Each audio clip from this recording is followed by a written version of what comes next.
With that, I'd like to introduce my guest. She is no stranger to the program. She's been on several times. Thank you very much. And it's always a pleasure to have her here. You're going to learn a lot tonight, folks. Her name is Mary Hahn Beerworth, and Mary is the Executive Director of Vermont Right to Life. Welcome back, my friend. Nice to see you, and thanks for having me on. I'm always glad to have you here. You know so much. How many years have you been the Executive Director? I've been Executive Director coming up on my 20th year, but I've been connected to Vermont Right to Life since I was a very young mother as a volunteer. Wow. So that's a long... It's a long time. It's time. Coming up on 38 or so years. Wow. So it's my passion. It has been ever since I held my second child in my arms and decided that every single one of these babies is unique, unrepeatable, beautiful, never been before, never will be again. And I just hook, line, and sinker jumped both feet into the movement. And good for you, Mary. I can understand that. I remember holding my first and just thinking, what a miracle is this? Another human being, a precious, special, as you say, unique human being. But it didn't hit me till my second. I just thought my first one was perfect and nobody else had one like him. Well, I'm sure he was. Well, yeah, I probably pretty well spoiled him too. But by the time the second one came, that's when I really, and of course that's around the time that ultrasound made its debut. And that's around the time that baby pictures were seen in magazines, things we had never seen before. People just didn't know the mystery of life in the womb. And they still don't. They still, well, some of it is beyond maybe our capacity even to know. I mean, God's in control. And even Bill from Fox News, Bill O'Reilly and Fox News said something with the big scandal about Planned Parenthood.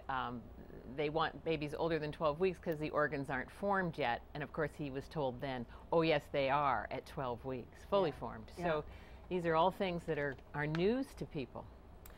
Yes, I had no idea. This brochure that you put into newspapers around, or Vermont Right to Life put into newspapers not long ago around the state, is just such an eye-opener. It is such a wonderful piece of education about the growth of a baby in the womb, and at the various stages, 1 week up to 20 weeks on this. Probably the most startling piece of information for folks is that at just 24 days an unborn baby's heart begins to beat.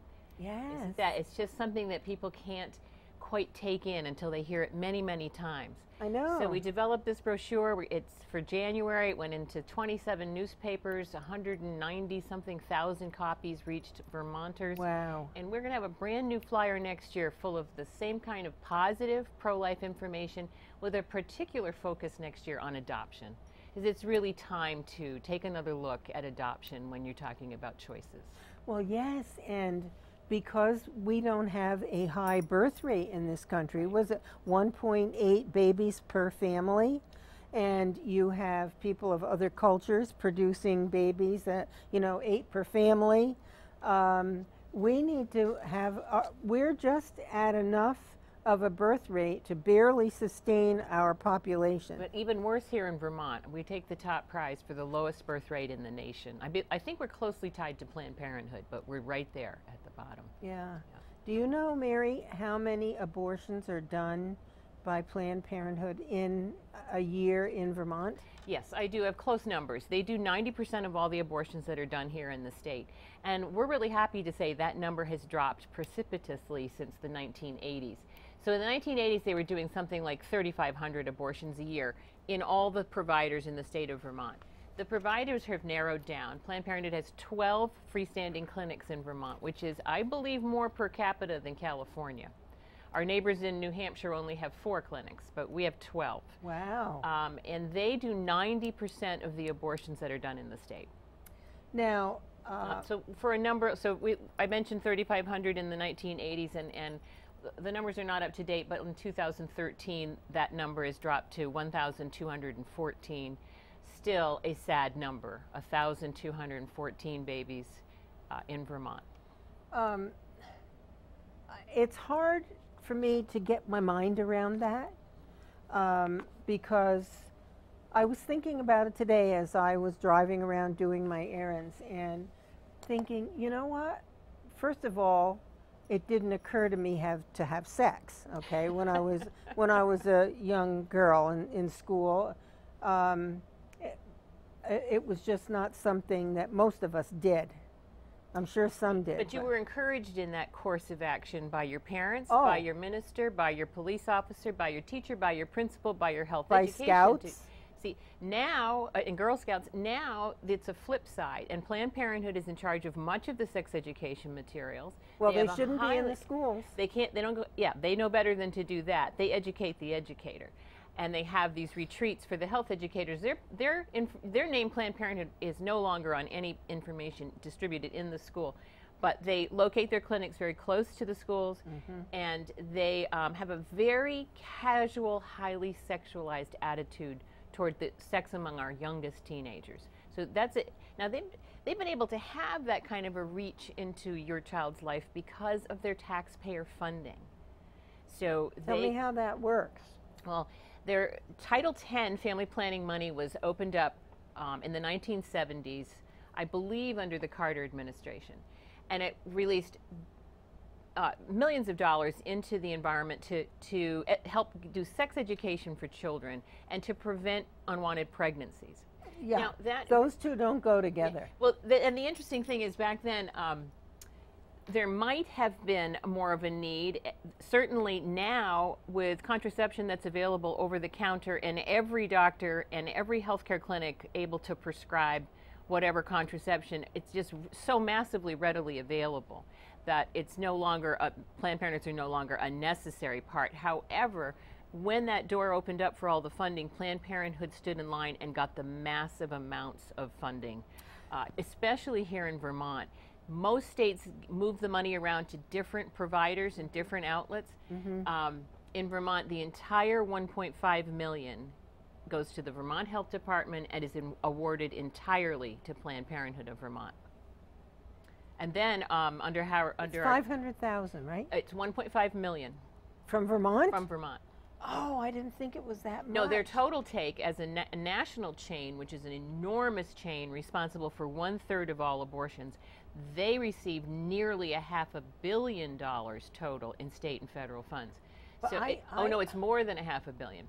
So then in Vermont, back to this little state, 1.5 million every year, and then Howard Dean worked the legislature to get another 300,000 out of our general fund for them every year.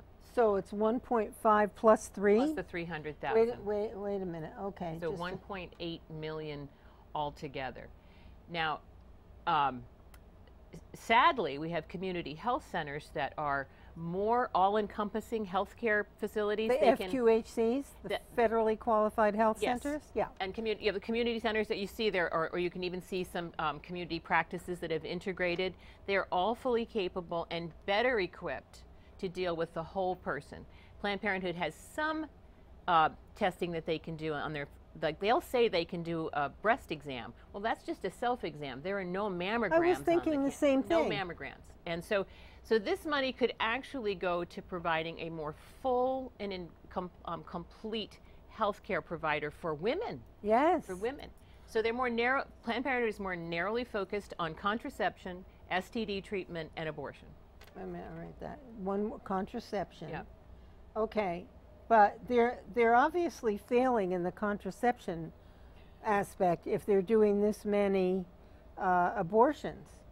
Family planning, contraception, and abortions. That's their major thrust. Now I'm sure, but the other thing that the audience needs to understand is that there is not a single restriction or regulation on the practice of abortion other than that they must report the number of abortions they do to the Vermont Department of Health.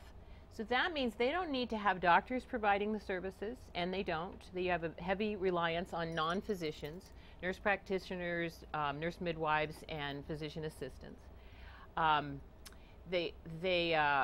They're not supervised, they're not inspected, and so really when it comes down to what we know about Planned Parenthood, we know very, very little. Well, that has to be intentional because we're talking about human life here. We're talking about defenseless little babies. Well, the two should never have been in the same building to keep a conflict of interest clear and separate. If you're providing family planning and making a profit or selling an abortion, then that's a conflict of interest. I mean, Planned Parenthood does not have prenatal care, parenting classes, or anything to balance out their abortion services. So in the 80s, Ronald Reagan tried to get those services separated so that you walked into this room looking for contraception and you got pregnant. Well, that doesn't mean you necessarily wanted an abortion. So then it was up to you to walk into a different door and seek those services, but that was roundly booed by the Democrats and failed. So that the practice of it being together should raise everyone's eyebrows. So other than Planned Parenthood, who benefits from the taking of these infant lives? The women who... Well, you know the scandal that's breaking now. Oh, yeah. The scandal that I have to tell you I never anticipated. And I don't know if our audience is aware that Planned Parenthood is now under investigation, not in Vermont, but in 12 different states for potentially selling baby body parts to researchers and for experimentation. It is against the law if that is the case, and it's also a further conflict of interest, and there's also some evidence by undercover video that they are changing the method of abortion to keep intact the best specimens, in other words, livers, hearts, and other really disturbing and shocking language that you can hear on these tapes. But I'll tell you, Linda, I never thought that this would be the case. I understood, and I've been at this as we spoke of for a long, long time, I understood that shoddy abortion clinics were out there. The Kermit Gosnell scandal was horrific. You just had to hope it was rare and one of a kind. And I would have bet money that Planned Parenthood could never have been involved. Too much at stake, too politically engaged and connected, too much money coming in to risk their entire enterprise and get caught doing something so unseemly, so horrific. It's horrific, it's disreputable, it's barbaric. It's barbaric. And there's no getting around it. So we have yet to see when the dust settles. Certainly Congress has tried to defund, separate Planned Parenthood. They have a whole catalog of scandals. This isn't the first, but this is the most breathtakingly awful. And I really didn't see it coming. We talked about the sale of body parts back in the 90s, and I believed it was happening in abortion clinics, but you could really, it shakes me up that an organization that has been entrusted not only with our taxpayer dollars at an unbelievable amount of money, but with our teenagers, with our youngest kids. We have allowed them to be our substitute parents when... That is an issue that drives me crazy. I don't know how we fix the fundamental problem that we have. There are many of them, but this one in particular. How do we ensure, or at least make a concerted effort to make sure that parents understand that they have a huge responsibility to raise a child in a way that that child will learn to behave, they will be safe. They'll be safe, they won't be abused or neglected, they'll be taught to mind so that when they're ready to get to school, they won't be a distraction, and their learning won't be limited because they will have learned how to focus and pay attention.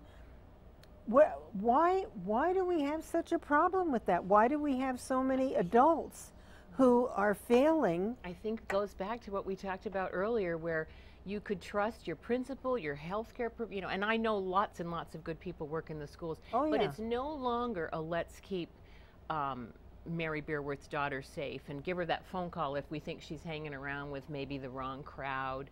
My mother got calls, you know, and you probably got calls, and parents banded together. I know we made deals with other parents, and I said, we'll never be mad if you tell me the truth about what my child might be up to that I don't know about.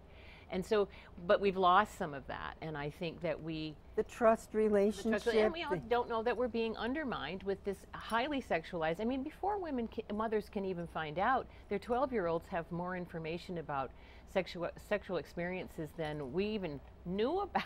You know, I don't care what awful. anybody says. If you start introducing children to sexuality at young ages, by the time they reach puberty, their curiosity is aroused to the point where they may become participatory in sexual activity. And there's so much else for these kids to learn and to be doing. I know. And these behaviors are hurtful. They stunt their emotional growth. They take them off track for their education. These relationships in the youngest of hands it's devastating. When Planned Parenthood testified in front of the State House about in their opposition to parental involvement laws. Wait a minute. You're going to have to. There. No, you're going to have to share with the Right. viewers what that's all Right. about. Well, there's been attempts since for over 40 years now because it is constitutional for a state to require that a parent of a minor daughter is notified before their minor daughter has an abortion. And in some states that's consent, but they would have to get consent from two parents. You're talking parental notification. Yeah, but here in Vermont, we just tried to get parental notification of one parent because it's a very difficult state to try to make any progress in. And Planned Parenthood has opposed it consistently all over the country. And they testified that some of their clients were as young as 12 and even as young as 9. Whose child is it? I don't know. I mean, but they have been entrusted by our government to be the substitute parent. I'm sorry, but that's not satisfactory. Well, they have a standard to live up to, if that's the case, and I believe they haven't lived up to it. I would love to have people check out our website, because on the website we've listed just some of the scandals over the last 30 years that Planned Parenthood has been involved in. You can find our website at www.vrlc.net. And first thing when you get there, you'll probably see that list of the scandals that continue to this day, not even counting I didn't put up the videos of the undercover videos because I just don't really want children to see anything like that. But I think that it's fair game to talk about how many times they've been in trouble outside of that. They were entrusted with special grant money to develop a website that was so raunchy that the health department pulled it down. Do you remember that? Oh, I do. Different sexual positions terrible. and body parts, and I mean that little children were being taught. They even posted it on their teen website. Teen Wire was the name of their site, and they even posted this website that was designed for middle-aged sexually active men, and so finally when it was brought to the attention of the health department, they did pull it down. But that's just one of many times they've been caught in a scandal. And, well, the more that they can entice children into the curiosity and then the activity, probably the more chances are there are going to be unwanted pregnancies, so to speak, and then it enhances their business. I don't know what other motivation they could have. I would say from my experience with Planned Parenthood that they have a worldview that sexual activity is nature. They had a brochure years and years ago, sex is nature's way of saying hi. They just have like no sort of reservations, because if you think abortion is all right, I mean, one of the reasons we were protected from early sexual activity is the fear of a pregnancy that would derail your life. That plus, I couldn't imagine embarrassing or hurting my parents because I grew up to have respect for them and for their value system, which became my value system. But if children aren't getting that... They're not only not getting that, they no longer are going to be exposed with a pregnancy because abortion is the fallback. So it's a worldview. They see things. They see parents trying to protect their kids as uptight and so it's a very kind of juvenile mindset that goes on at Planned Parenthood, and they keep developing programs that reinforce that. I mean, if anyone wants to go check out the video, Lacey Green, A Naked Notion, that's their new thing on their website. And they just have this girl talking about all different things about sexuality, and it's just borderline raunchy. But if you Google search A Naked Notion, you'll see some episodes that are... All right, so it doesn't stop. So they've had it goes way back to the first thing in 1989. They scheduled a safety dance that was so horrific that the Burlington Free Press, everybody called for them to cancel it. And it was for junior high and high school students. And it was some kind of raunchy. It was just terrible. I mean, you just can't even imagine someone would come up with something like this.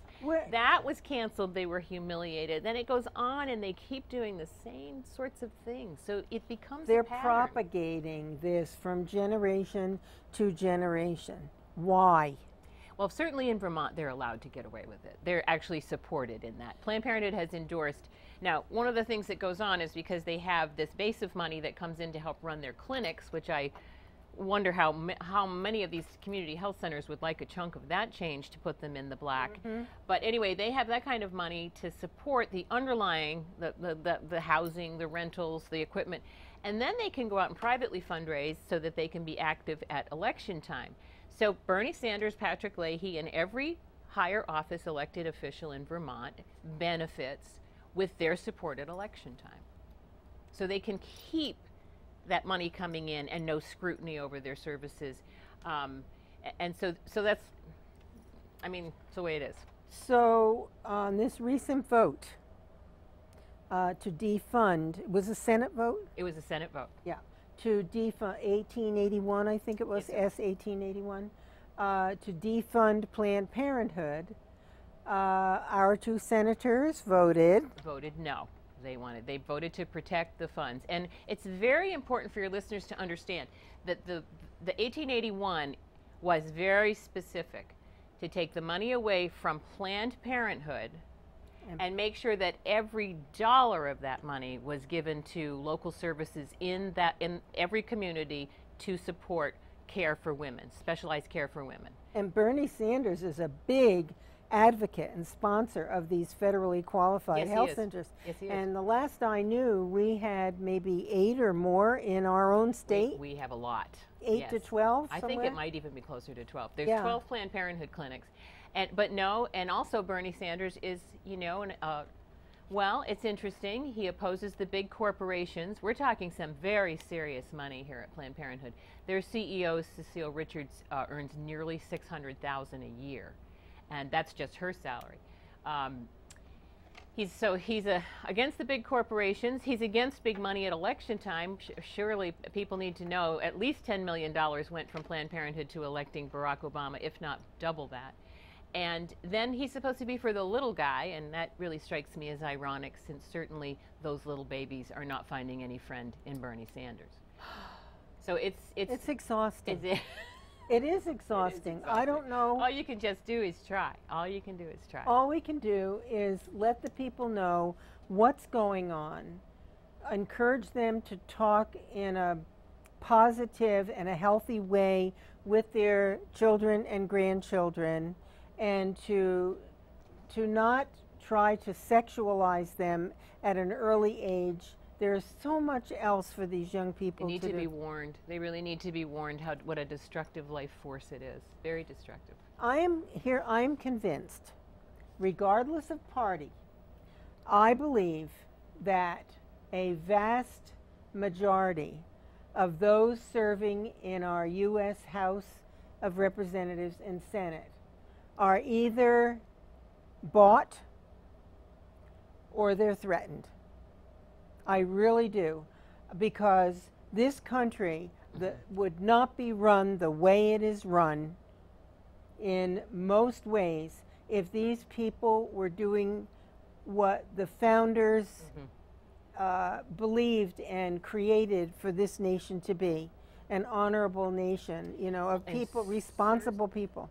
Certainly tracking where such a chunk of taxpayer dollar goes, and is it going to the best hands, should have been an automatic for our two senators. On the other side, Peter Welch, our congressman, had an opportunity to vote to ban abortions after an unborn child could feel pain, which is after 20 weeks of pregnancy. Now, that's scientifically proven. A child in the womb who is going to be undergoing some surgery, because now we can do in utero surgery, that child is given anesthesia before they operate, because they know that child feels pain. So Peter Welch had an opportunity to do just that, and I want people to understand that allowing abortion through online months of pregnancy lines us up with just 5 other countries, including North Korea and China, that allow such a thing to happen. It's banned in every other country. So there are 5 countries that allow abortion up to birth. Oh my gosh. And we are in company with North Korea and China in allowing it.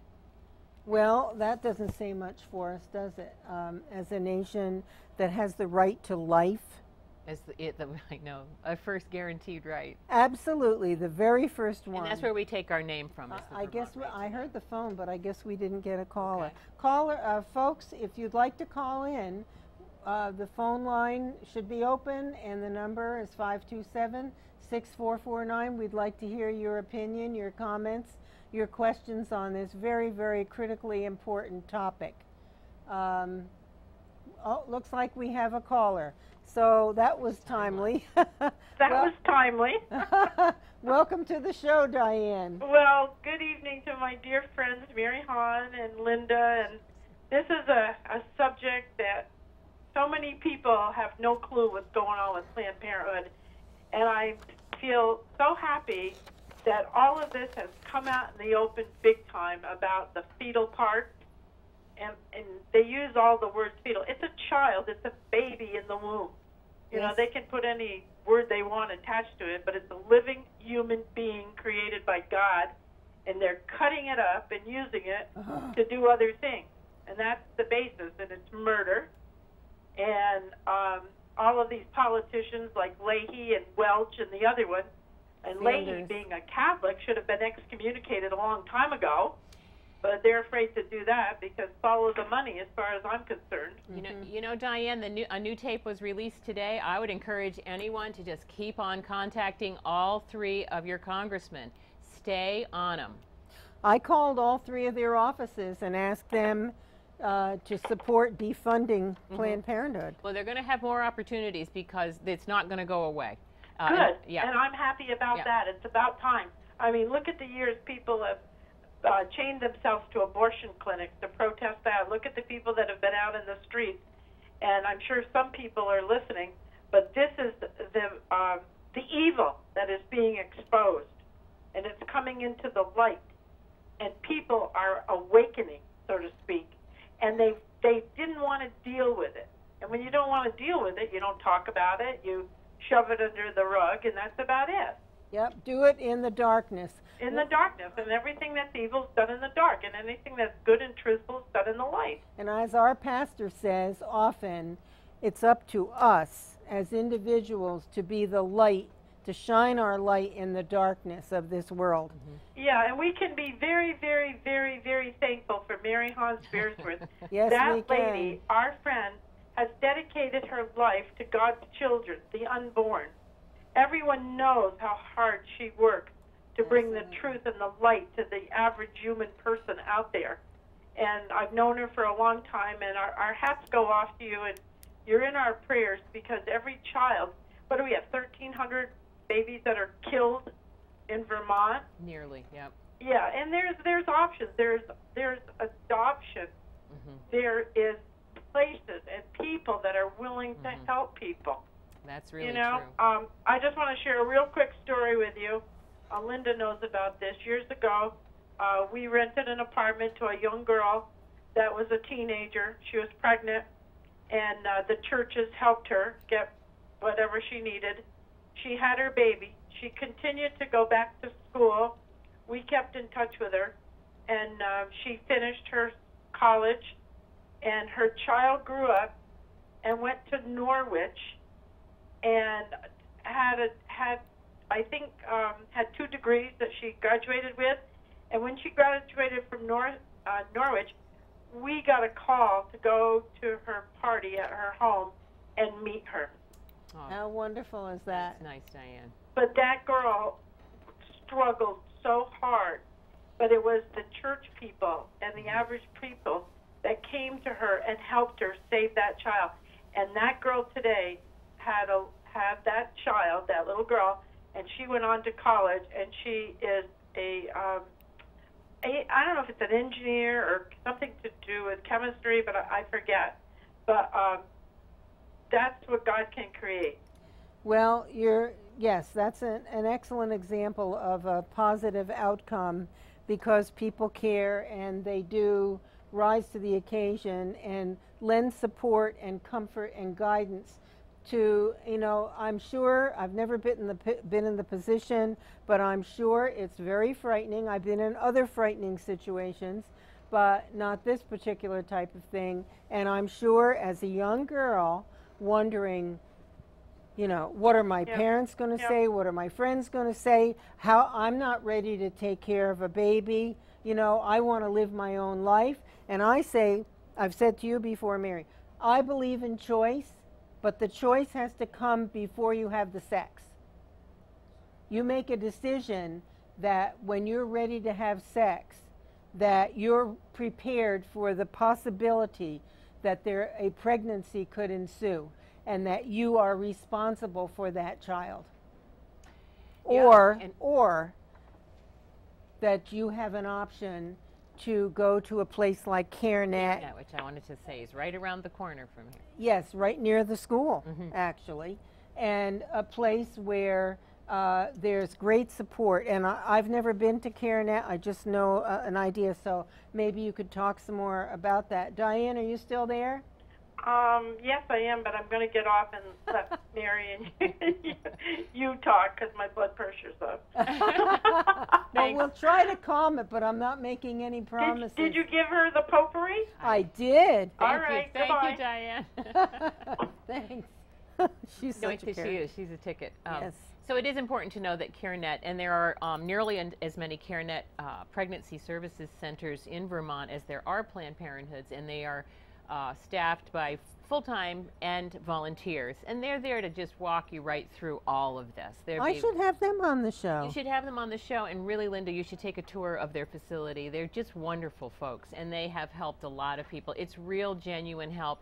It's not something that they do a service for a day or two. They're with you right through, helping you to raise that child. So I encourage everybody to know about the alternative that's right here in St. Albans. I know my church is a sponsor of that entity. They usually do baby bottle fundraisers, and I believe now it would be worth checking it out. But I think they have an ultrasound machine. I think it's here in St. Albans.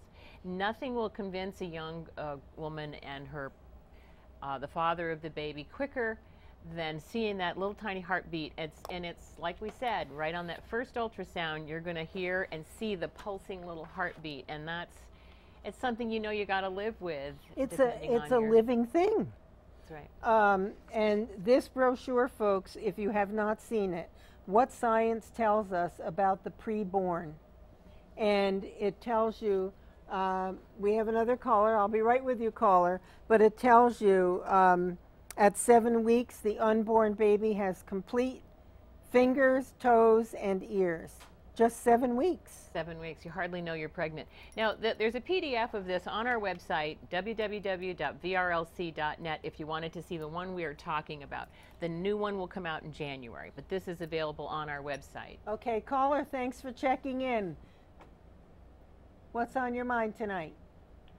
Well, it gives me an opportunity every time that Mary's on to call and express my appreciation to her for the outstanding work she does. She is highly regarded in the legislative arena, Absolutely. and I very much appreciate all the great work that she does on our behalf. Well, thank you, Mary. Well, thank you. And I know who this is, and I wish both you and Linda were still in this legislature. Thank you. Well, I appreciate that. Me Good too. luck. Thanks for calling in. She's wonderful and just a wealth of love and knowledge and experience, and we do appreciate you a lot, Mary. Well, thanks. It's been Yes, we do. I can't come home with any big win in my pocket, but we'll keep at it. Well, if more people pay attention tonight and just open up their eyes and their ears and see what's happening. If you just, I don't know if all of this scenario that's going on, the exposure of Planned Parenthood, actually grabbing baby parts and twisting them and pulling them out of the wound in pieces, that is disgusting. It's absolutely disgusting, and they should not be allowed to do that. And it's up to us individually to shine our light and to let our legislators know that we do not want this to happen, and they've got to stop it. And we have another caller. Welcome to the program, caller. Hi. Hi. It's Louise. Hi, Louise. How are you? Pretty good. Good. I thought you and your viewers and Mary would like to know, we had our, Right to Life meeting here for Franklin County last night. Oh. And we got a wonderful new member. And she was telling us that they're going to start doing sex education materials in 4th grade at the St. Albans Town Elementary School. Well, and thank you, Louise. The real goal is kindergarten. It was always supposed to be K through 12 under Madeline Kunin in league with Planned Parenthood of Northern New England. They really believe kindergarten is the place to start. So it's beginning to filter in. 4th grade, of course, is just too young. Yeah. There's Dr. David Elkin, another psychologist. Dr. David Elkin's book is called The Hurried Child. And it talks about how in the United States we try to hurry our children to grow up too quickly. And all the damage it causes them psychologically, emotionally, and so forth. And I always thought it might be a good idea to have a chat with parents about maybe some timing about when to sit down and talk with your kids, but I have no idea how our government could talk directly to children like this. I don't either, and the thing is, even if you had a big meeting for parents, yep. unless you can stop the schools from doing what they're doing, what control do the parents have? There's so much going on now to usurp by schools to usurp the parental power and responsibilities of their children, and somehow we have to stand up. Are you still there, Louise? Yes, I am. And the other thing, I know a few years ago, another one of our members, her son was in junior high, and she went to the school, and she said, can I see what kind of, sex education or whatever you want to call it would be going on with her junior high son this year? And they said, oh, well, we don't show that to parents. Now, remember, these are teachers being paid by the tax dollars of those parents. Well, guess what? In my view, the taxpayers are the employers of the people who work in our schools. Definitely. And as employers, we should have access to anything that is being taught to our children. There should be no sacred secret. I think what's happened is they've moved more and more. We did used to cause quite a stir if we could see the material. So they've moved away from printed material, and there's just more verbal discussion going on, which is much harder to get a handle on. Oh, okay. But Louise, I heard that you were all at the Franklin County Fair. The fair. Yes, it was. Yeah. Was it good? It was really good. I think we had more people at our tables than we have in the past. Well, that's wonderful. Thanks. We had a lot of people coming up, especially the teenagers love to see the fetal models. Good. As you know. And we actually, in donations, we broke even. A little bit more than even. Good. And we've never done that before. Well, I think there's a renewed interest in life, and thanks for representing Franklin County Right to Life at the fair. Well, we try to keep out of trouble, Yeah. Well, it's going to take all of our voices together, Louise. We just need to, one person at a time, to help to create the awareness and the action that's needed, and actually going to the schools and saying, we're paying the tab here, and we don't want you teaching this to our children. Yeah, it's a big job, and of course they know parents are just busy with jobs and stress and lots of things, but at least please listen, please at least know what your child might be being exposed to. Yeah, now we have 3- and 4-year-olds in the schools, which I think is terrible. Oh yeah, in school, yep. Yeah. Yeah, that's starting too young. Yeah. Absolutely. Anything else that you want to mention? Well, I wanted to comment when Mary said that Cecile Richards' salary was $600,000. You ladies might remember, I think it was back in maybe the late 80s or something. Red Cross is considered a nonprofit, just like Planned Parenthood. And there was a tremendously big scandal because all of a sudden the salaries of those at the upper levels was revealed.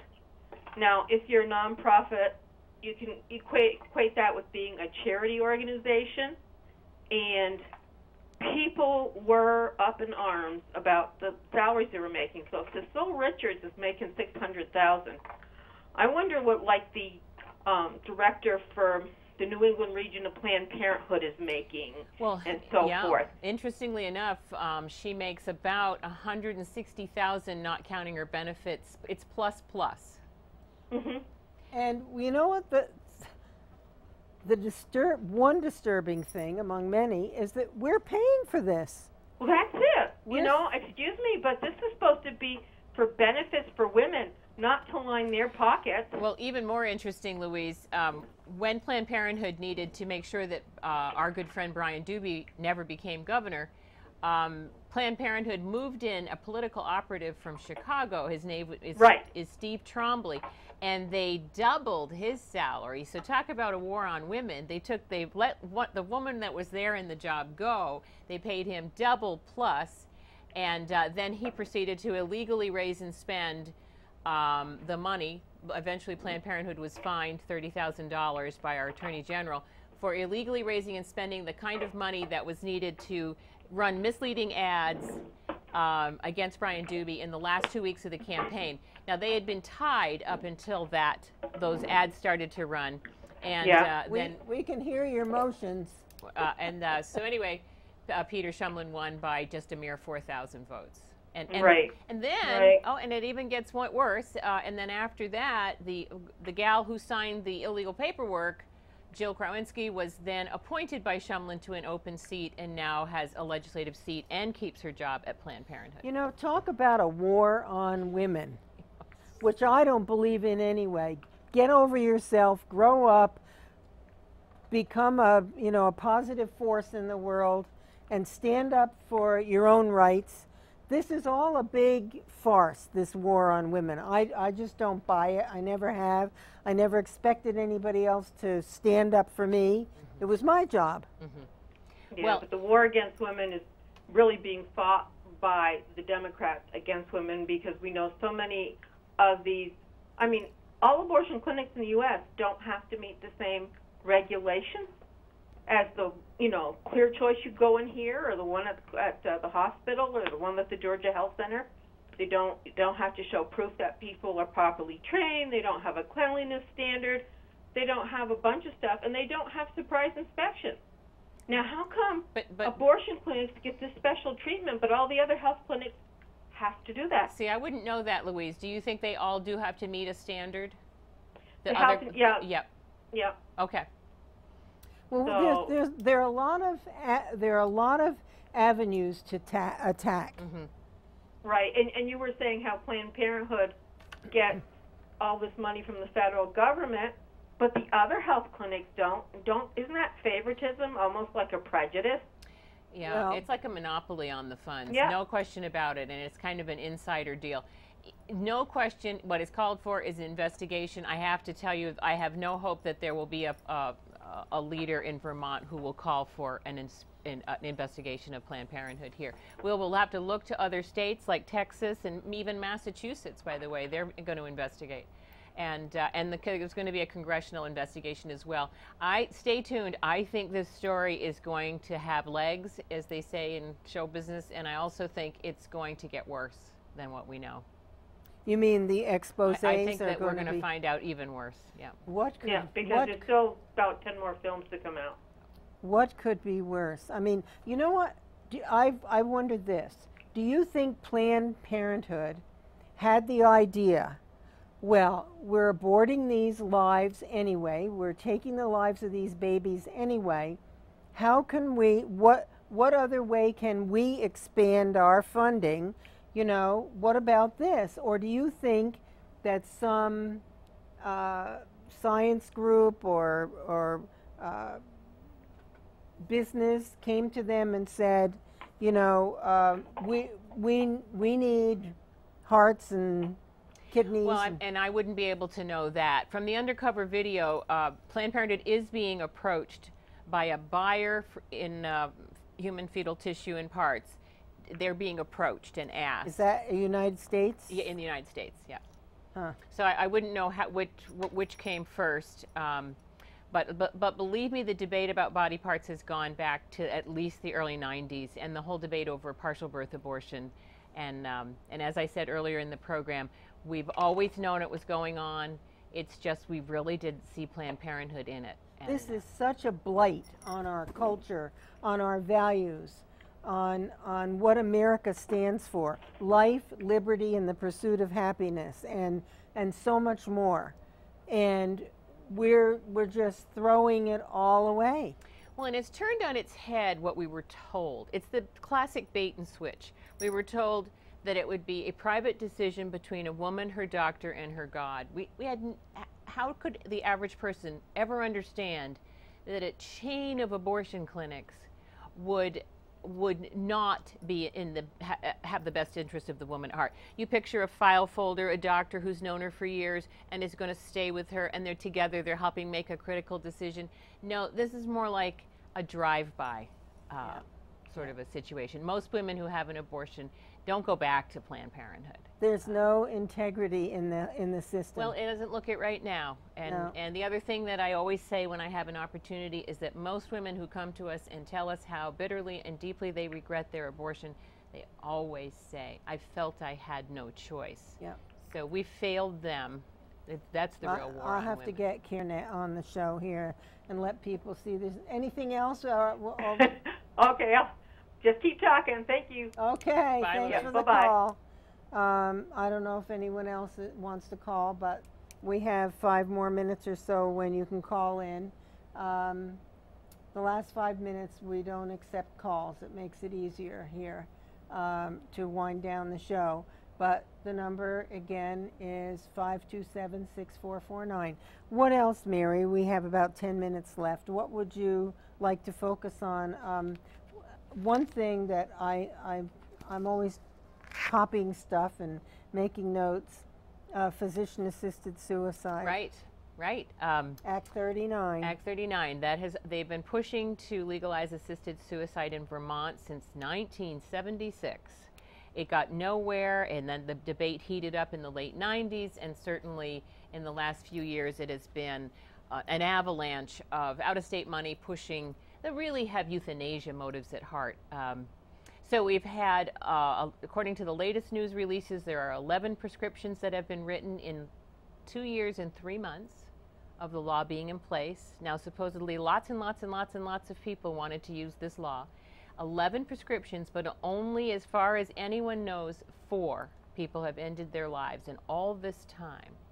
So I'm not seeing a big need, and in fact, the main organization promoting, there's 2 main organizations, Compassionate Choices Vermont and the Vermont Ethics Network. And Compassionate Choices Vermont, with out-of-state money, is going around to geriatrics conferences, the 50-plus expos, and trying to interest people in, it's called Act 39, in asking their physician for a lethal prescription so that they can end their lives at the time of their choosing. Now, we predicted abuse would happen, and we have had a case where that we consider abuse. Did you get a chance to see that? Oh, yes.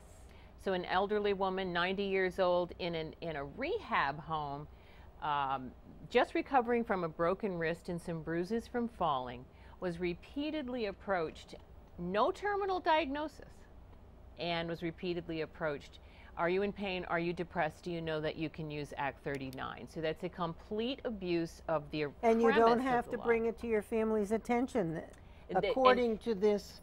Yeah, no, the families can be completely in the dark about what's happening. That's part of the law.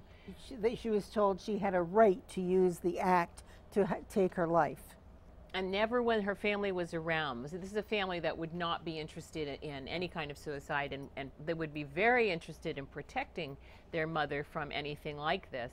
And yet, the story only came out when they moved her to a different home, and she was approached again by a good social worker who said, or some kind of clinician, are you in pain, are you depressed? And she thought they were going to walk down that same road.